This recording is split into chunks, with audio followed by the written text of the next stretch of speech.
Oui, Desco, sur justement cette actualité, comment vous l'analysez, comment vous l'avez accueilli? En fait, je vais l'analyser certainement en 3 minutes puisque attention, non, on a au moins 12 minutes à passer ensemble d'abord. Ah d'accord, d'accord. Donc si tel est le cas, moi je suis bien heureux. Je suis bien heureux. La thématique, les anciens ministres de la transition désormais libres de leur mouvement. Est-ce qu'ils ne devaient pas être libres? Je pose cette question dans ma tête. J'ai entendu parler d'audit, j'ai entendu parler de restrictions, j'ai entendu parler de gens incarcérés. Il faut déjà rappeler qu'on doit interroger un certain nombre de faits. Pour moi, j'interroge la première des choses, la période. On est à une période de transition. Et un régime, une période normale, ce n'est pas les mêmes choses. La transition est effectivement l'exception dans l'État, pour la gouvernance de l'État. Une transition, c'est une période d'exception, en fait. Ça ne mérite pas d'exister dans la gouvernance de l'État. On ne doit pas parler de transition, on ne doit pas parler de ça. Parce que si l'État fonctionne normalement et qu'il n'y a pas ce qui s'est passé, on ne parlerait pas du tout de transition. Et donc, lorsque j'interroge l'histoire de la question en République de Guinée, je me rends compte que dans l'histoire, je n'ai pas encore entendu, certainement je n'ai pas vu, ou je n'ai pas encore lu quelque part, où on m'a dit qu'un ministre d'une transition a été non seulement audité, mais jugé. Vous avez un peu l'interrogation que je me fais du CMRN avec le général Lansana Conté, le feu général Lansana Conté, Moussa Dadis Camara, le général, comment il s'appelle, le général Moussa Konaté, et on a aujourd'hui le CNRD.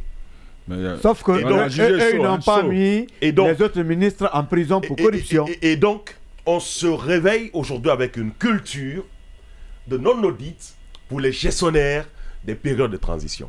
Ça, c'est une culture qu'on impose. On a vécu avec ça. Les Guinéens ont vécu avec ça, en fait. On l'interroge.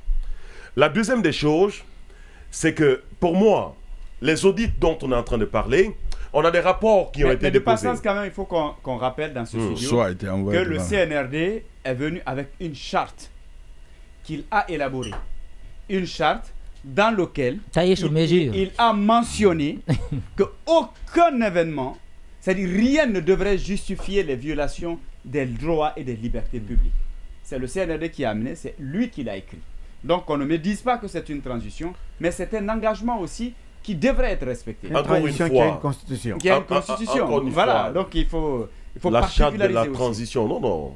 Vous savez, le professeur Le Favoré nous permet en fait de mieux comprendre l'existence des chartes de transition qui sont considérées comme des petites constitutions en l'État, qui ne sont pas considérées comme des constitutions issues de la volonté du peuple, mais des constitutions qui sont élaborées pour une gouvernance d'une période exceptionnelle. Ça, je ne parle pas de ça. Mais je vous dis simplement qu'on a une culture qu'on a développée, c'est de ne pas auditer ou mettre en prison les acteurs d'une transition. Pourquoi ?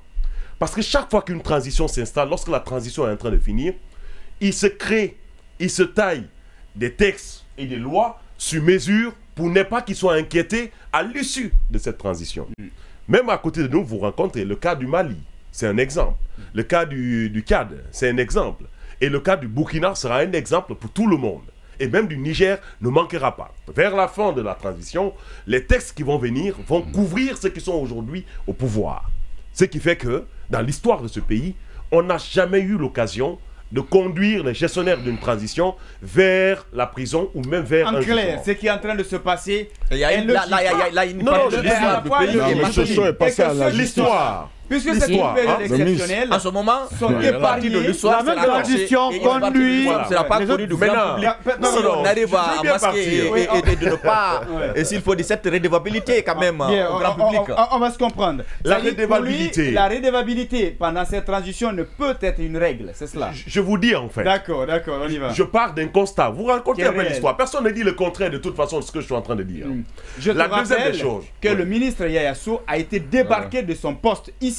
Devant tout le monde, il y a eu des directeurs qui sont allés en prison pour justement... Certains sont condamnés même. Voilà, donc... Vous êtes en train de parler on parle de la même transition, des faits avérés de corruption. Je vous dis, moi j'ai interrogé l'histoire. Je n'ai pas dit que on est en train de parler du présent. La deuxième des choses, non, en fait... C'est pour qu'elle a dit avéré. Est-ce que je veux dire que le jugement qui se passe pendant une transition n'existe pas, j'ai jamais dit ça.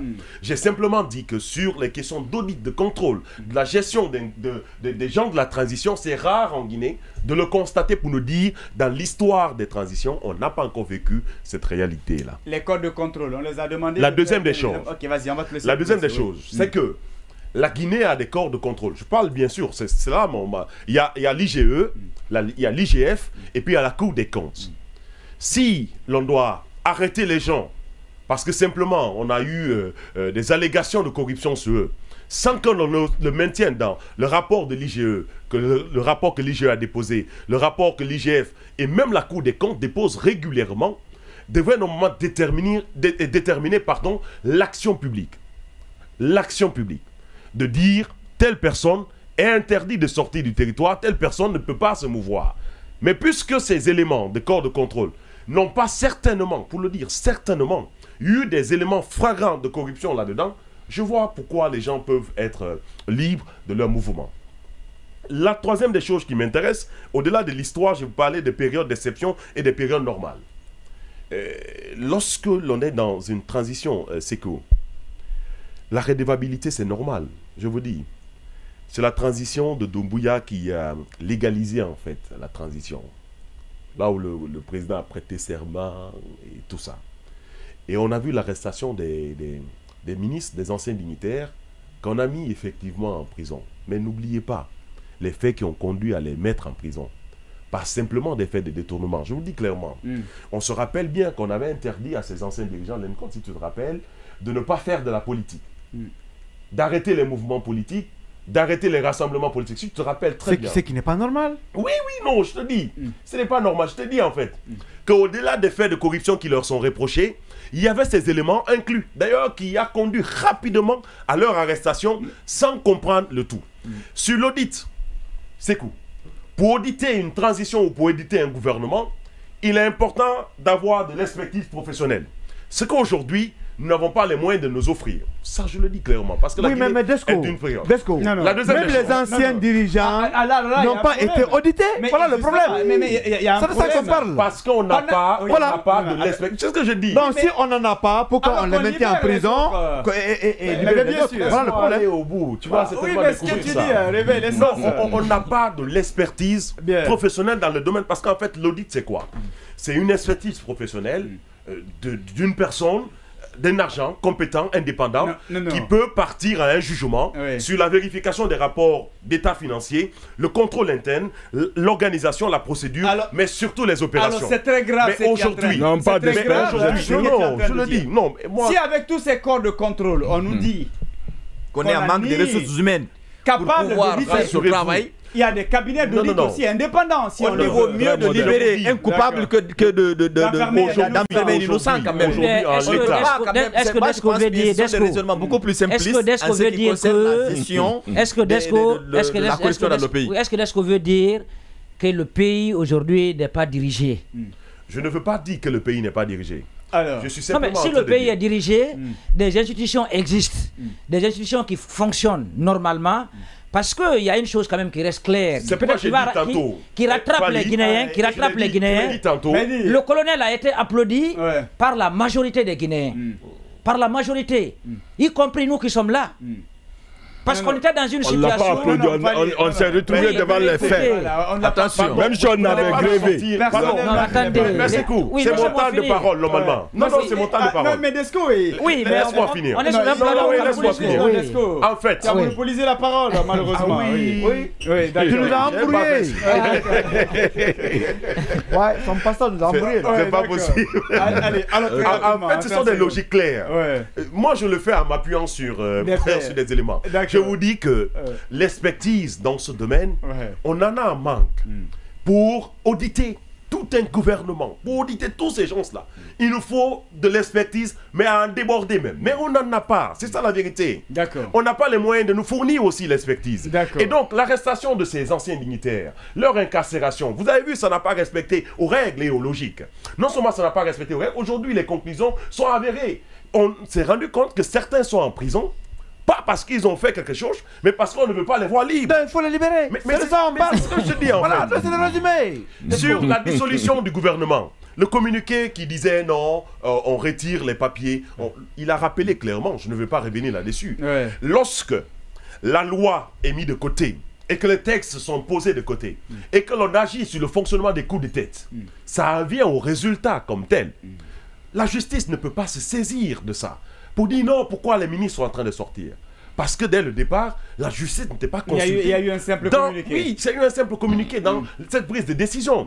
Il n'y a pas eu une procédure qui a été déclenchée contre ces ministres. On m'a dit c'est une sorte de foutage de gueule, finalement. Non, c'est pas ça. Mais c'est de cela qu'il s'agit.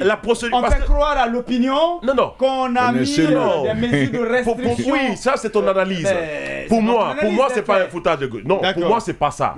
Pour moi, je veux simplement dire qu'il n'y a pas eu de procédure contre ces ministres qu'on a dissous récemment. Contrairement à ce qu'on nous a dit. Contrairement, il n'y a pas eu de procédure. Et puisqu'il n'y a pas eu de procédure, on ne devrait pas garder les papiers. Ouais. Il faut les laisser aller circuler. Mais ceux qui ont des procédures, vous avez sans doute compris que récemment... Qu'est-ce qui a empêché d'engager des procédures?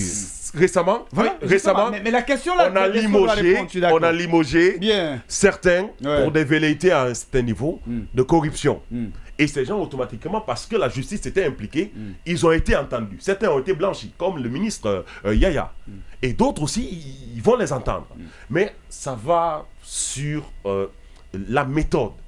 Et même puisque la méthode n'y est pas, on ne peut pas interdire à ces ministres de se mouvoir. Bien. Moi, par contre, je dis Dieu merci. Parce qu'ils ont le temps d'aller se reposer. Et peut-être ils vont revenir. Mais le gouvernement normal qui sera installé ses coups pour la suite. Ces gens-là, il faut les dire de se préparer. Bien, on aura le temps de revenir sur le troisième sujet qu'on avait inscrit à l'ordre du jour. Peut-être un mot, une question simple. Lincoln seul va peut-être avoir la possibilité de dire un mot là-dessus. Lincoln, avoir un peu ce qui est en train de se passer et les agissements du directeur général de l'ARPT. La question, elle est simple. De quoi le directeur général de l'ARPT est-il fort? Se sent-il fort? Mais il est fort du palais. Il est nommé par le palais, il est fort du palais. Parce que ce que je remarque, il y a eu des médias qui ont eu à écrire à maintes reprises à l'ARPT. Que c'est comme Dioma. Comme Dioma, comme film, sans aucune réponse. Bien sûr. Et récemment, c'est un courrier, en tout cas de confiscation de vos talkie. Le courrier est parti à la seconde près. Avec rappel des articles. On répond avec toutes les forces. Ça veut dire que on n'est pas, c'est-à-dire on est loin de sortir du brouillage puisque les gens ont des dents contre pratiquement les médias. Bien. Et ça, je crois que ça ne doit pas aller ainsi. Très bien. Même si on vous a donné 2 sièges. Bien. En tout cas, merci à vous.